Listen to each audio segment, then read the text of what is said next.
Hi అండి. కూటమిలో బీటలొచ్చినాయనైతే చాలామంది మాట్లాడుకుంటూ ఉన్నారు. కారణాలు తెలిసిందే మనకి. ఆహ్, అందరిని కలుపుకొని పోవట్లేదు. టీడీపీ సెపరేట్‌గా తన పందాతోటి తన కార్యక్రమాలు చేసుకుంటూ పోతుంది. జనసేనని కలుపుకొని వెళ్ళట్లేదు. జనసేన నాయకుల్ని, కార్యకర్తల్ని కలుపుకొని ముందుకు వెళ్ళటం లేదు. ఏదైతే చాలా ప్రచారం నడుస్తా ఉంది. దాని గురించి చాలామంది గూడా మాట్లాడారు. మాట్లాడిన ఒక వ్యక్తిని గూడా డైరెక్ట్‌గా బహిరంగ లేఖ మన చంద్రబాబు నాయుడు గారికి జనసేన నాయకుడు రాయడం చూసాం. అతన్ని ఇమ్మీడియేట్‌గా సస్పెండ్ గూడా చేయడం చూసాం జనసేన. అయితే ఈ రకంగా అయితే కొన్ని లొసుగులైతే ఉన్నాయి. దీన్ని సరిజేయాల్సిన అవసరం అయితే ఉంది. అతన్ని సస్పెండ్ చేసినంత మాత్రాన ఆహ్, మిగతాది కప్పిపుచ్చడం అంటే అంత విషయం గాదు. ఎందుకంటే ఖచ్చితంగా డామినేషన్ అయితే టీడీపీదే ఉంటుంది. ఎందుకంటే వాళ్ళదే సీఎం గాబట్టి, వాళ్ళే ఎక్కువ సీట్లు గెలిచారు గాబట్టి, ఓవరాల్‌గా వాళ్ళు ఎంతో కొంత డామినేషన్ అయితే ఉంటుంది. కానీ కలుపుకొని వెళ్ళాల్సి ఉంటుంది కూటమి అన్న తర్వాత. ఎందుకంటే జనసేన గూడా చాలా త్యాగాలైతే చేసింది టీడీపీ కోసం. దాన్ని గుర్తుపెట్టుకొని వాళ్ళైతే కలుపుకొని వెళ్ళాల్సిన అవసరం అయితే ఉంది. చూద్దాం మరి ప్రస్తుతానికైతే దాన్ని కప్పిపుచ్చే ప్రయత్నం అయితే లోకేష్ గారు చేసుకొచ్చారు. ఎందుకంటే లోకేష్ గారు రీసెంట్‌గా ఈ స్కూల్లు కలుస్తా ఉన్నారు గదా! వాళ్ళ చంద్రబాబు నాయుడు సీఎం గారు కలిసి వాళ్ళు స్కూల్‌కి ఎళ్లి విజిట్ చేస్తా ఉన్నారు కొన్ని కొన్ని స్కూల్‌నైతే.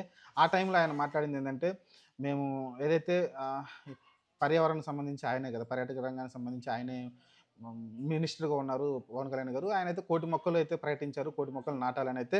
అది నా స్కూల్ నుంచి ఎందుకంటే ఇప్పుడు ఎడ్యుకేషన్ మినిస్టర్‌గా అతనే ఉన్నాడు కాబట్టి లోకేషు, నేను నా స్కూల్ నుంచి స్కూల్‌లో పిల్లల చేత మొక్కలు నాటించే ప్రయత్నం చేస్తాను. ఇక్కడికే పవన్ కళ్యాణ్ గారు ఏదైతే ఆదేశించారో లేకుంటే ఆయన ఆశయం ఉందో ఒక కోటి మొక్కలనేది నేను దానికి అండగా నిలబడతాను, సపోర్ట్‌గా ఉంటాననైతే లోకేష్ గారు చెప్పడంతోటైతే ఏదైతే ఆ కూటమిలో బీటలనేవి తొలగిపోయినాయనుకోవచ్చు. ఎందుకంటే మనకు తెలిసిందే నెక్స్ట్ నాయకత్వం లోకేష్ గారే ఉంటారు ఖచ్చితంగా. చంద్రబాబు నాయుడు గారు ఏజ్ రీత్యా కావచ్చు, లేకుంటే నెక్స్ట్ ఆయన మాక్సిమం కండక్ట్ చేస్తాడేమో గానీ ఎమ్మెల్యేగా ఉండొచ్చు, లేకుంటే ముఖ్యమంత్రిగా ఖచ్చితంగా లోకేషే ముందుకు దిగుతాడు కాబట్టి ఖచ్చితంగా పొరపచ్చాలుంటాయి. వాటిని కప్పిపుచ్చే ప్రయత్నం అయితే లోకేష్ గారు చేసుకొచ్చారు. అక్కడ ఏదైతే పవన్ కళ్యాణ్ ఆశయాన్ని నేను కంప్లీట్ చేస్తానని చెప్పుకొచ్చారు. స్కూళ్ళలో పిల్లల చేత మొక్కలు నాటించి కోటి మొక్కలు కంప్లీట్ చేస్తానని చెప్పుకొచ్చారు. కొంతవరకు ఆ డ్యామేజ్ జరగకుండా అయితే ఆపుకొచ్చారు. చూద్దాం మరి ప్రస్తుతానికైతే కూటమి గాని మంచిగానే సాగుతున్నారు. చంద్రబాబు నాయుడు గారు గాని ఖచ్చితంగా ఆహ్, పవన్ కళ్యాణ్ మంచి రిలేషన్ ఉంది ఆళ్ళ మధ్య. కాకపోతే లోకేష్‌కి, పవన్ కళ్యాణ్ మధ్య ఎంత రిలేషన్ ఉన్నదనేది మనకు తెలీదు.